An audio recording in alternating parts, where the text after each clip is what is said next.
just got back from, oh my goodness, I just got back. The other day, about a week ago, I had the COVID vaccine, and I've had all manner of little sort of things going on since. I mean, I hugely recommend it. But wow. Anyway, look, as I was coming back, I went past some people who then screamed after me, Santa. And I thought, this is quite interesting. Because why shouldn't they? And, and after all, I do look a little bit like Santa. And it's one of those tales we tell. It's a great part of our mythology. And at the moment, we're all watching, well, some of us are watching The Circle, season 3.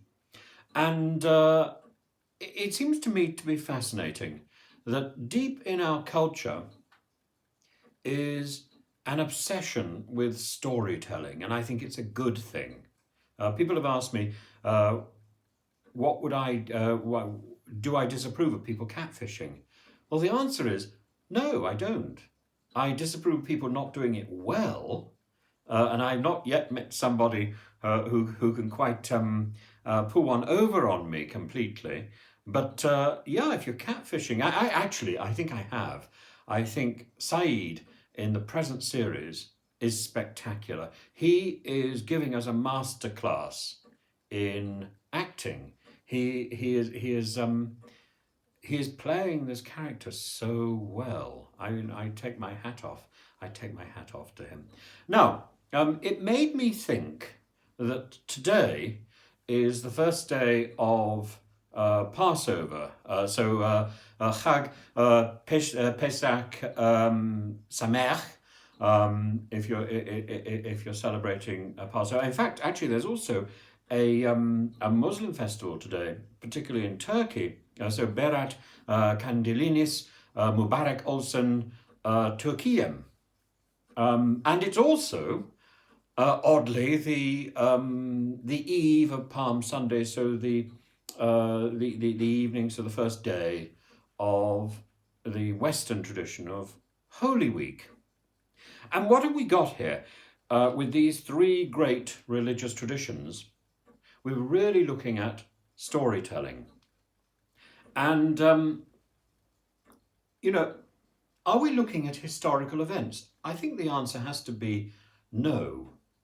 And if you think particularly of the story of Jesus and the cleansing the temple, which is what one of the great events of Palm Sunday, could it really have happened exactly as it's described in the Gospels? Well, there was a sign in the temple saying that if you disrupted the activity of the temple, this was a serious issue. You would be arrested immediately. So I don't see how it then takes the temple authorities 4 days or so before they go to the Garden of Gethsemane, and they need the help of Judas Iscariot, who they pay 30 pieces of silver. Well, 30 pieces of silver is nothing. And, is this true? Is this story true? Well, yes, it is. In one sense, yes, it is, absolutely. Because like the story of Passover, we are looking at an event where religious belief is saying God enters history. The divine, the religious, enters our lives. Now that's the fundamental message that all the great religions are giving us. God enters time. So it's not something other, it's not something distant. Now, maybe the details need to be fleshed out a little bit.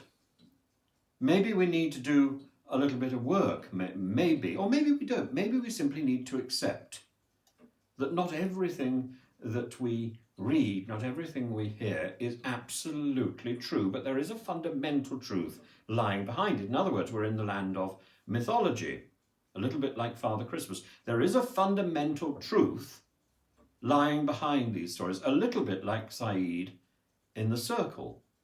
There is a fundamental truth. You don't need to say, oh, you are not telling me the truth. You are catfishing, and therefore I don't believe anything you say. Of course you believe Saeed.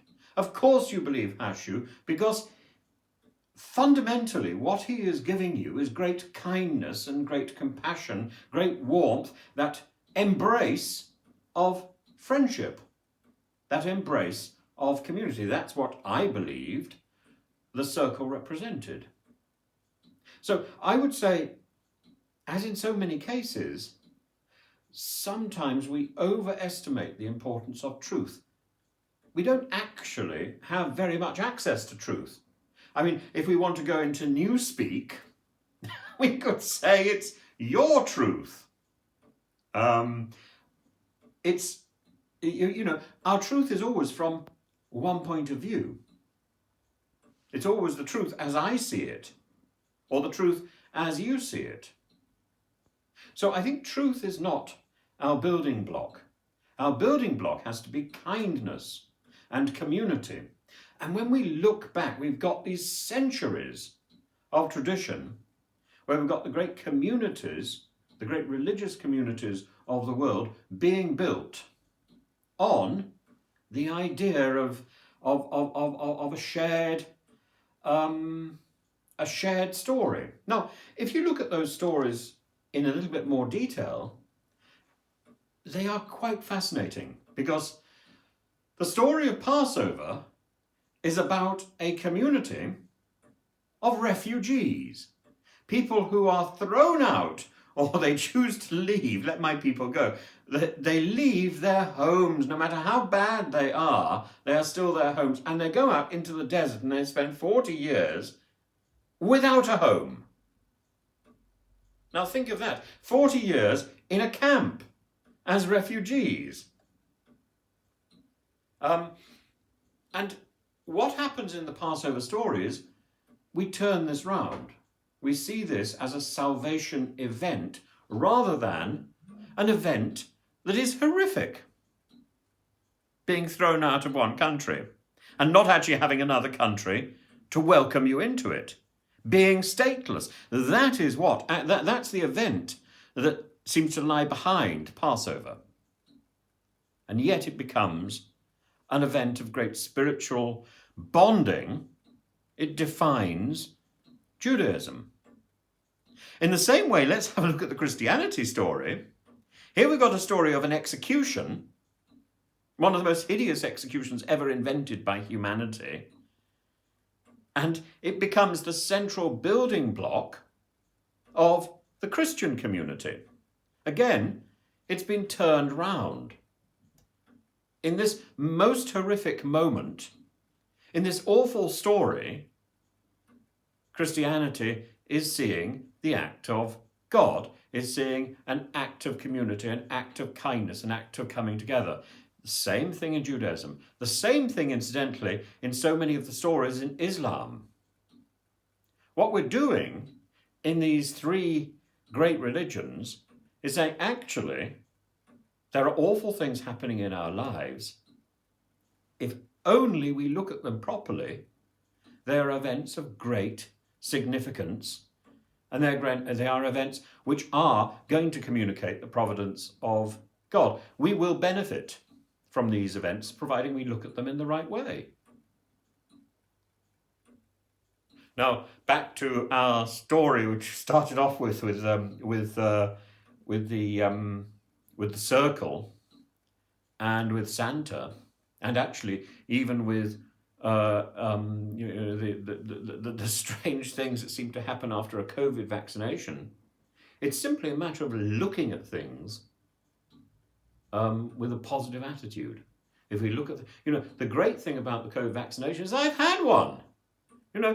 If today I've got sort of strange itches all over the place, if yesterday I had some sort of fever, well, there's a small price to pay for the fact that, I have just been injected with some sort of basic immunity. I'm delighted. But, sometimes good things come in very strange little vessels. So there's a little thought for you. And have a lovely Passover. Have a lovely kandil. And have a lovely beginning of Holy Week. And I'll have a chat with you later. And also, if you go and have a look at the circle, enjoy that too. Have a great time. Bye bye.